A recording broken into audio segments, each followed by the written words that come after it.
Hey there, good morning, good afternoon, good evening, good night. Welcome to another episode of Show Tuesday. Christopher Pellegrini and Stephen Lyman here, reporting live from various locations in Japan. How you doing out there? Hold on. I didn't put the banner up. Damn it. Okay, here you go. There's the banner. Happy Show Tuesday, number 151. Kanpai to the first kanpai of the morning. To Kanpai. all of you out there from both of us. How you doing, Stephen?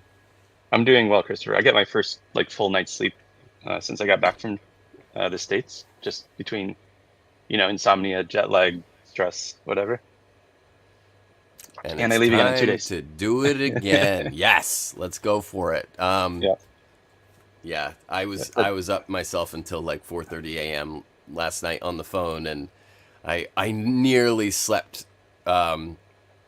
through this thing. I got out of bed, sat down on the sofa, which is always a cardinal sin, and nodded off again. Luckily, woke up like 8 minutes before go time. So I am, yeah, bright-eyed and bushy-tailed. That's completely that's some. false. I actually am. And I feel refreshed for you the first feel time in a you while. feel it and you look it. This is we're gonna try and push forward. We're gonna put the pedal to the metal on this episode, everybody. So already booze news. One thing that came up last week when we had Maya commenting is that Shochu Street, whatever it's gonna be called this year, I have a feeling it might not be Shochu Street, but November 1st, International Shochu and Awamori Day is going to be commemorated with something in Kagoshima, just like the days of yore. And I, for one, am stoked. How you Oh, feel about that? absolutely. No, that's one of the best days of the year. I would say everyone should book their flights now and be there for whatever happens in Kagoshima City on that day. Yeah. Little bit of a pro tip is to fly into Fukuoka, not into Kagoshima. You'll get Okay. you'll get to Kagoshima almost as fast because the Shinkansen from Fukuoka is about an hour 20 minutes, and the train station's 5 minutes from the airport. So if you get your transfers right, um, the what is that limousine bus from Kagoshima Airport takes about 45 minutes an hour. 45. Yeah. Yeah, and so you can enjoy the Shinkansen, a little bit of Japanese countryside flying by your window in the comfort of a bullet train rather than on a rickety highway bus. So that's that's of course money no object, but there are Yeah. a lot That's more flights that's to the bougie version. Yeah. yeah, Absolutely. a lot more flights to Fukuoka than there are to Kagoshima. So your transfers Also might actually true. work better, and Also that means true. you can come back to Fukuoka afterward and we can have a drink. So Yeah, that's what I was gonna say. The big benefit being there, you fly in maybe a day early, you stay a day later, and you double up there. Definitely worth your time. Other cities along the train line that would be interesting is Kumamoto City is right in the middle, smack yep, dab. That's another place that's worth your time. Um, just just so you know, it is not near the major rice shochu making zone of southern Kumamoto Prefecture. That's right. miles away. So don't think that you're going to easily get out there for some distillery tours or anything. But you know, That's actually closer to the Kagoshima airport. no shit. Yeah. Yeah. No. Yeah. It definitely is closer to Kagoshima Airport than it is to Kumamoto Shinkansen Station. Yeah. Anyway, Yeah. that is coming up. It's Shochu exciting. Street. We recommend, in terms of hotels, you could stay close to Kagoshima Chuo Station. That's fine. It's like a 20-minute walk from the downtown area where all of this will likely transpire. Tenmonkan, Tenmonkan, though, is usually where the festivities transpire. So you would do well to stay You'd there, you'd honestly. be in the heart of it. The only time I stay at Kagoshima Chuo Station is if I've got an early or late train arrival. Um, Yeah. and I'm going to be on the train going to other parts of southern Kyushu, just for the convenience of that. And there's the JR Kyushu hotel in the train station. You don't even have to leave the station. Is very nice and usually decent price. I've never So if stayed you there before yeah personally, if but if you do decide to stay in near the station, that would be my recommendation. There's several hotels around there. Just don't stay at Appa. That's the one we say no. nope, Um, do not.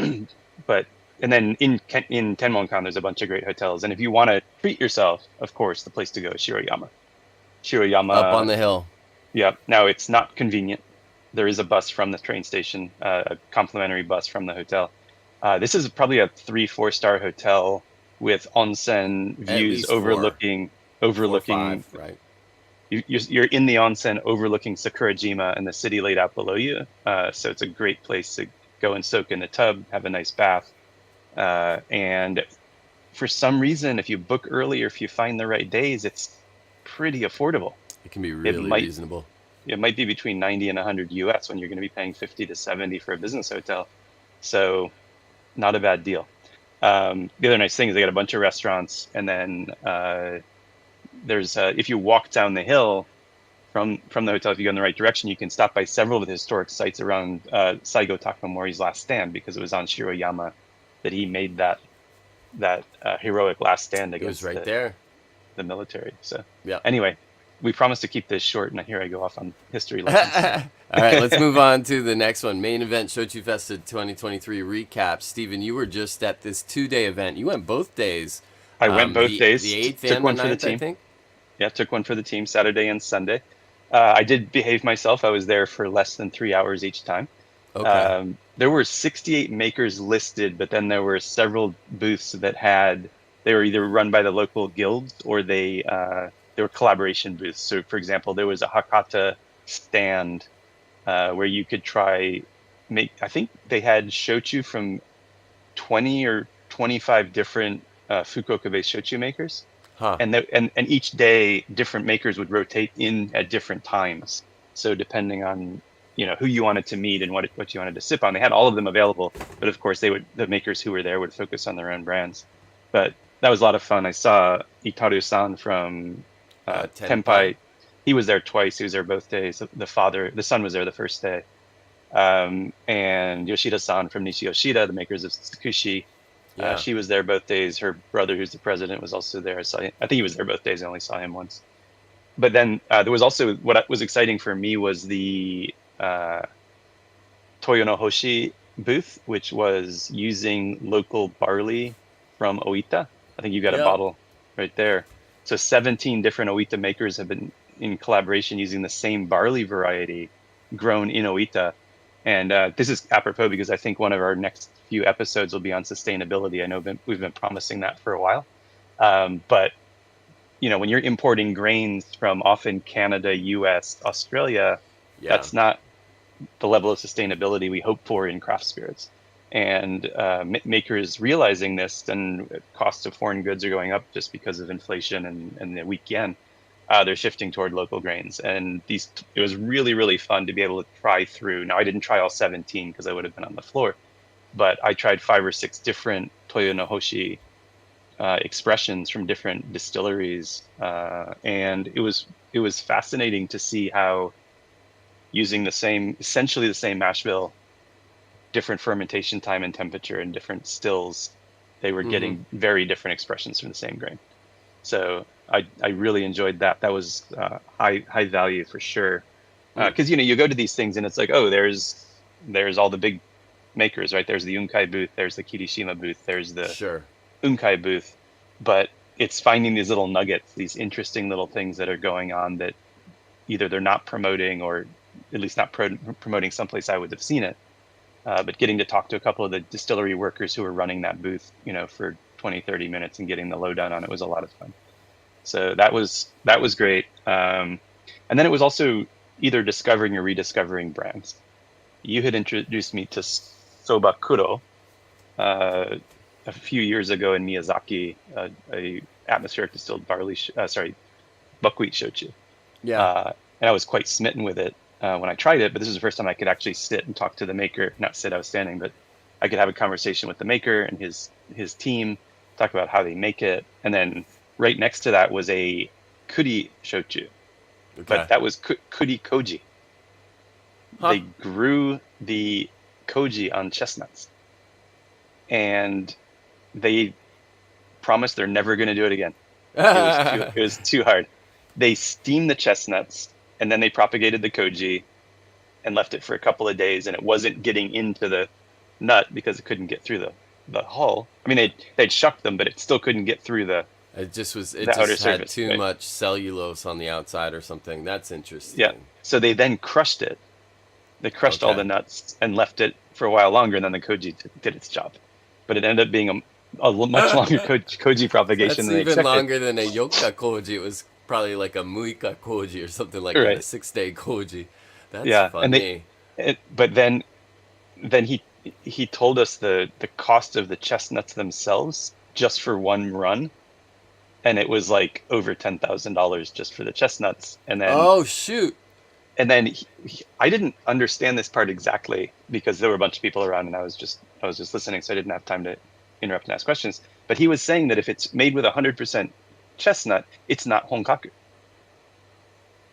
So he used some barley and rice in the fermentation as well. So I wonder if the koji has to be grown on certain substrates. That's what he said. Now, makers make mistakes. They don't always know the letter of the rules There must have been something completely. else in there that no, Yeah, that it can be 100% kudi. yeah. Well, he said it was otsuri, so it was a traditional style, but it wasn't honkaku. That was his interpretation, That means that he used an ingredient that's not honkaku. Is all that means. He put possibly. something else in there to facilitate either the koji propagation or the fermentation. That could be. Yeah, Yeah, maybe so he that used another enzymatic there boost for could the koji. Yeah, yeah, yeah. yeah. Got it. Otherwise Yeah. he just doesn't know what he's talking about, which has Right. happened before. Sure, Yeah, sure, it sure. certainly Yeah, has happened. The crazier things have been spouted from folks yeah. who claim to spend a lot of time in distilleries. I did buy a Anyway, bottle, and it's actually right here. oh, I feel like these things are rarely in reach, but I got it.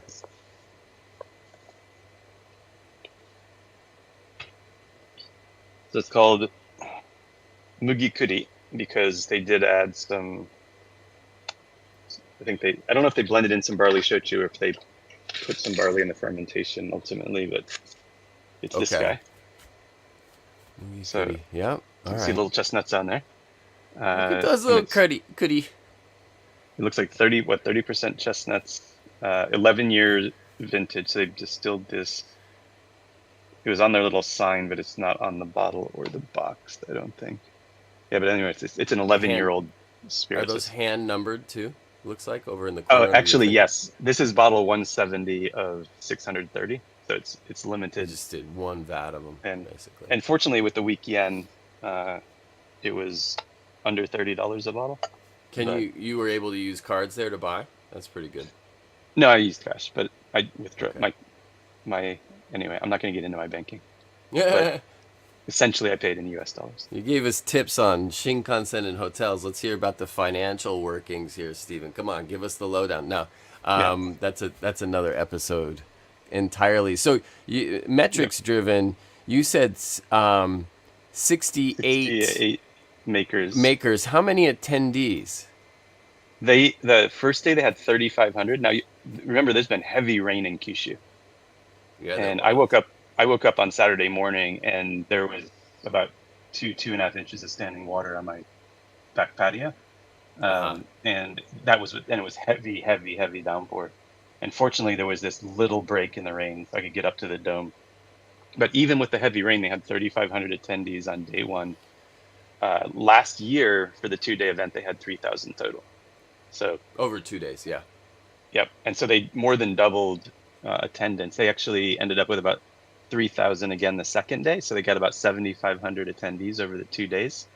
And it didn't 65. feel, I'm sorry, you're right. Yep. No, but I think, so, all right. Anyways, it was It's, more than it was 6 or 7 thousand people. Gotcha. yeah, Twice yeah, as much yeah, as last year. Good. yeah, yeah. In that cavernous freaking dome. Yep. And so it never felt crowded. You were never waiting at a booth for more than a couple of minutes to have Uh somebody huh. be able to pour you a drink and have a conversation.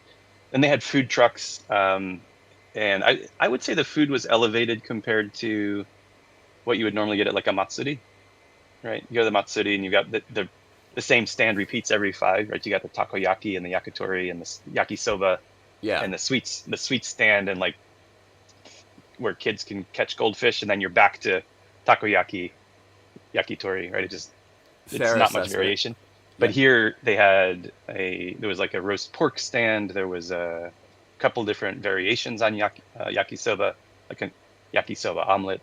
There were hamburgers. There were shawarma wraps. There was Huh. grilled yakiniku. There was yakitori. Just a bunch of different options, so you could have a little bite. And they had tables set up where you could sit and enjoy your meal. That was one place that was actually crowded, was finding a place to sit and eat something, because they didn't have that many tables or chairs relative to the size of the venue.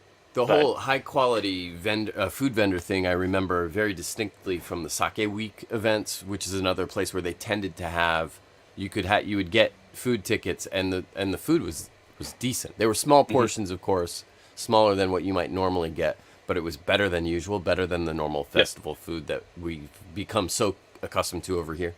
So yep, that yeah, was kind of the case. that's right. The roast pork, which I had on the second day, I shared it with our friend David, who's from the UK, and he looked at it and he said, "This would not, you would never serve roast pork like this in the UK. This is still raw." So it was like it was kind of a sous vide, like really, really, but it was so juicy, tender, delicious. And they must have used like a really high quality, black pork from Kagoshima or Sounds really something. good. And it had a honey mustard dressing over a little salad. It was delicious. So yeah, really, really good food. And it was great to see everyone. We've had so few in-person events, and so many of these makers are just faces I hadn't seen in person There's in been a changing of the three, guard four, in some 5 years. cases. Yeah, Yep. yeah. I mean, there's Yeah. new No. folks involved, which is great. Sure. And also, yeah, seeing the younger, the young men who have now taken over for their fathers during the pandemic, that you knew that they took over the company, but you hadn't seen them and congratulated them. So that was fun as Sure, well. sure. So Okay, and very and cool. discovered a new female maker, Who's that? Toji and President Inoita, for Toppai. It's two sisters Oh, now running Toppai in oh, Oita. I think we might have known that. I haven't met them. Maybe that was the missing thing. That might have been what it is. Yeah, they were super nice. Both probably in their, I don't know, late 30s, early 40s. Spring Really had that chickens. had that kind of salt of the earth Oita countryside vibe. I can imagine. Really down to earth. The kids were there. Kids were slamming Coca-Cola and eating slices of pizza at the table. Nothing, nothing felt like, you felt like you were in their living room basically. It was great, and they make nice Cool. stuff there too. So, and I'd had their main brand before, because it's common to find an izakaya in Oita, Yeah. but hadn't tried any of their premium stuff, and it was really, really good. So Huh. that was a fun discovery as well. Yeah, Very you're right. You cool. may have known that there were women running a distillery in Oita, just hadn't met them. So yeah, and JSS folks were there, and I hadn't seen a bunch of them in a while.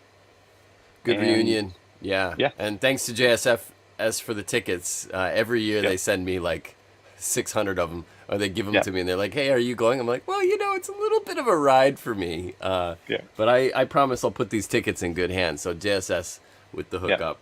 Not that I it's think expensive. It's like 800 yen on the day, which is that's what, right. It like was like five and a half six, dollars. six, maybe $6. Yeah. I was able to. You gave me, I think, 10 tickets, and I was able to use 9 of them. So I, Fantastic. I, I will I let tried them to sell. know. I tried to sell the last one back to them at the end of the event, but they wouldn't give me any back. Um, yeah, I guess this is more of a local Fukuoka thing, but I was able to meet and see a bunch of bar and izakaya owners from Fukuoka. That's so cool that they came out for this, because that is Yeah, a choice for them to sure. sacrifice part of their weekend afternoon to go Hmm. and learn, to go Yeah, and partake. A lot of yep. folks, when these things are happening all the time as scheduled, they often will stay away. They Hmm. won't really. They'll be like, no, it's another one of these things. But I guess because there's been such a paucity of them for a few years, that you start to see some of the best and the brightest coming out for these events, and that's important, Yep. because those human connections between the folks who run these establishments and the people who are running these distilleries need to be cultivated over time. Hmm. And you may have witnessed some of the future synergies that are really going to be important for shochu consumption in Fukuoka for the coming years. Yep. And of course, Sun Kujita had a nice presence, They always, and yeah, always come brought through. several of the regular customers.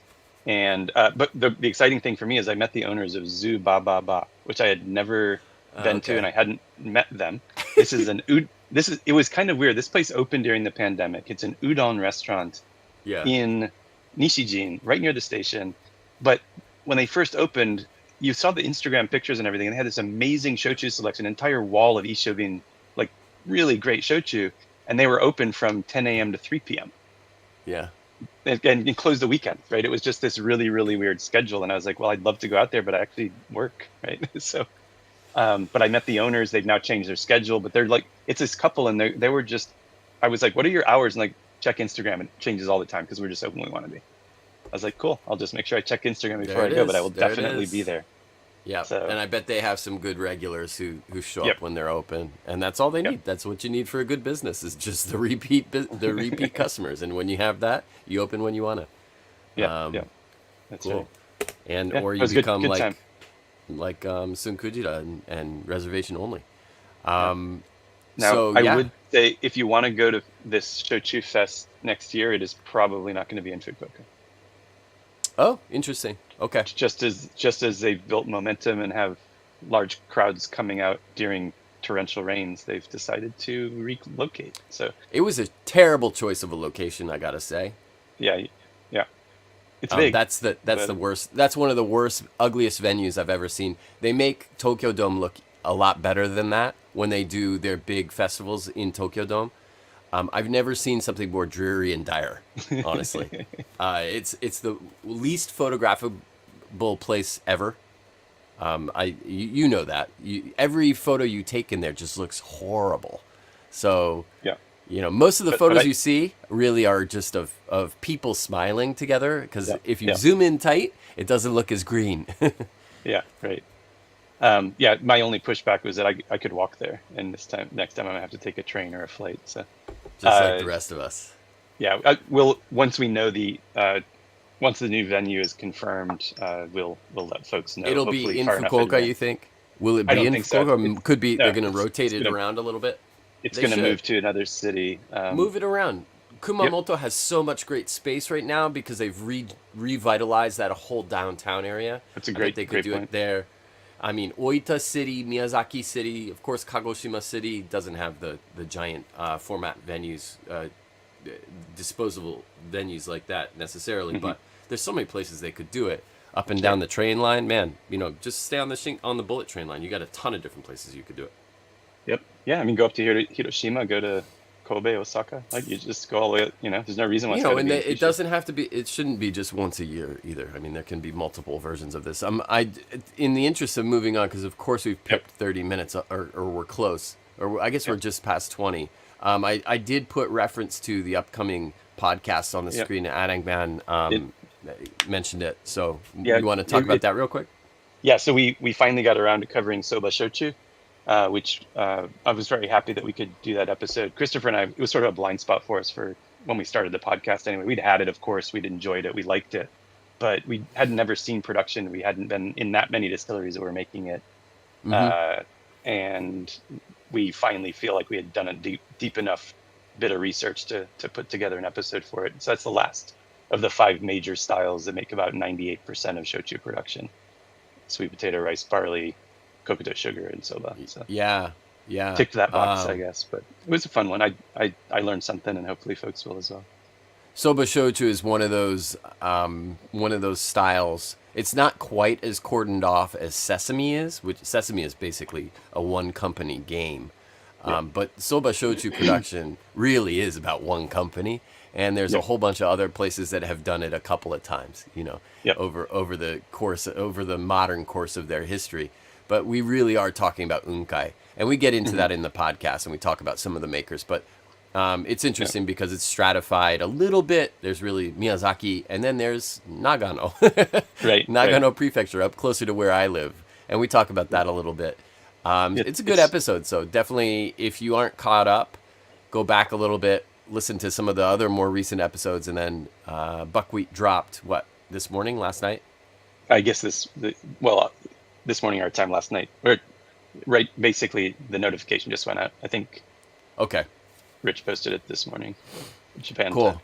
The It's a yeah, and it is the only of the, well, certainly the only of the major styles that has concentrated production areas, and yet one of those production areas is not in Kyushu or the Ryukyu Islands, Sure. right? Where Nagano is actually a production area for this style. You can get into For some minor buckwheat, yeah. styles like potato shochu, not sweet potato, but regular, mashed potatoes. Production is up in Hokkaido, but for Sure. the most part, most styles are produced down here in Kyushu and Mm-hmm. Okinawa.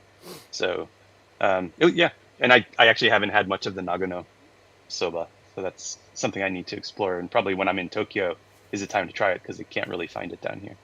Yeah, it doesn't make it far south, that's for sure. They don't Hmm. even bother. They're just like, no, you Yeah. guys have your shochu. We're gonna supply the rest of the country with some interesting stuff. The same is true for the Izu Shoto Island shochu, the Hmm. distilleries down in the Izu Islands, which are technically part of Tokyo. Those don't travel very far south usually either, except to extremely nerdy bars. Yeah. Um, Yep. uh, but yeah, it's a good episode. So definitely give it a listen. Newly opened or Yep. bottle kill, you call it. I got a bottle kill this time. Okay, I what are polished. you on?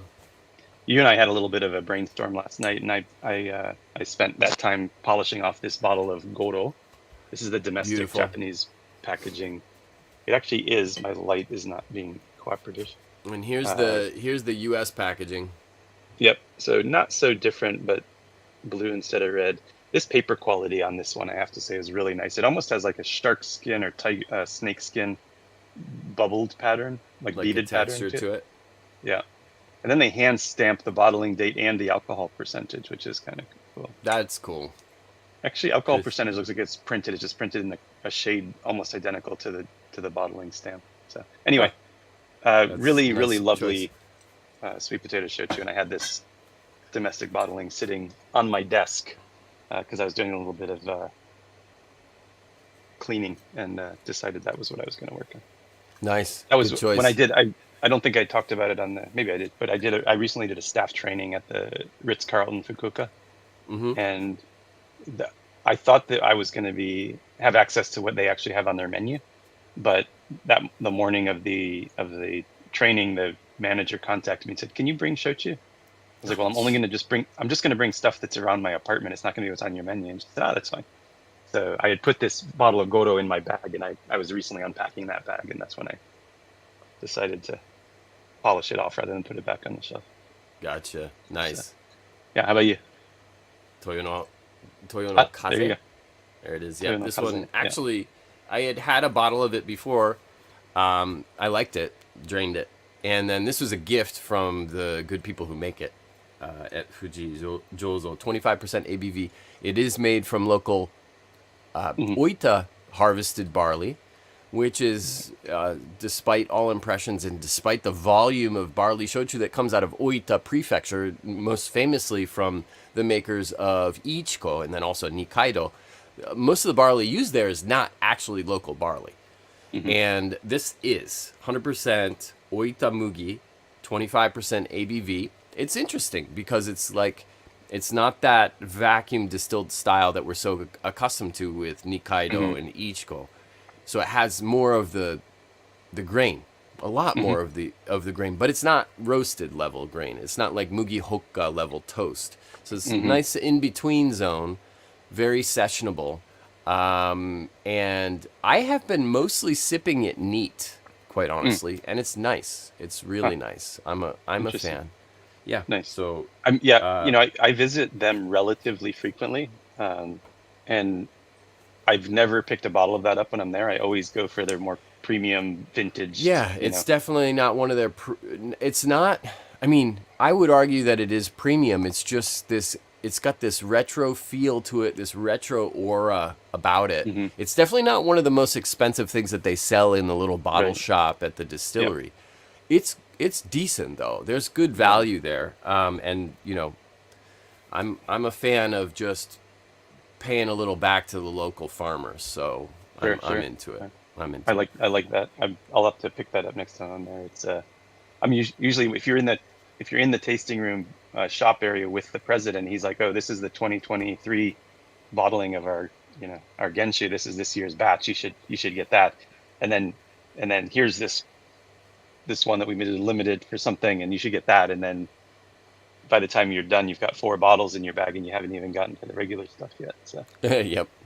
yeah, True story. got to be careful. Yeah, and they just opened a beer brewery actually right down the street. They They're did. doing craft beer as well. Yeah, haven't been there, but looking forward I to it. haven't tried it yet. No. Yeah, I think they have But a kind of a, if I remember right, they have kind of like a almost German beer garden menu, sausages and sauerkraut and that sort of thing. So it could be a fun afternoon. Sounds like the 90s again. All right. Yeah. So good. We tried to keep we had this idea that we would do a 15-minute episode. Clearly we Yeah, 30, are not 30's good not at bad. that. 30's not bad. Better than our usual. Yeah. Yeah. We're just going to see if it has any effect of people watching this after the fact. And I suspect that shorter episodes will enjoy more consumption if it says 18 minutes on there rather than 38 minutes. I bet it gets a few more views. Anyway, Yeah.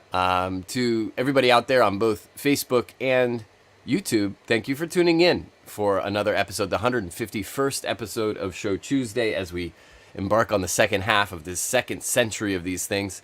We'll be coming back to you again next week. Hopefully we'll both be in New York. We're going to try and make it happen. And we're going to, also the following week when we're both in New Orleans. Garrett, Yeah. Garrett's like, nah, 60 minutes or bust. Love you, man. So we are both headed to the States. Can't wait. It's going to be wild. Please pay attention. Follow us on social, Japan Distilled, wherever you consume such tripe. And also our private socials, because we'll be blasting out into the ether through that. Hit us up. Let us know if you have questions, comments, anything. Yep. And Travel Bar next Thursday in Brooklyn, 6 to 8 p.m. Tickets available at Eventbrite. That's right. That's right. Just look Japan Distilled Travel Bar, Takamine. One of those keywords will get you to the event page. We got some And then, special Takamine stuff for that, so it's We worth do. coming out. Those samples just arrived this morning.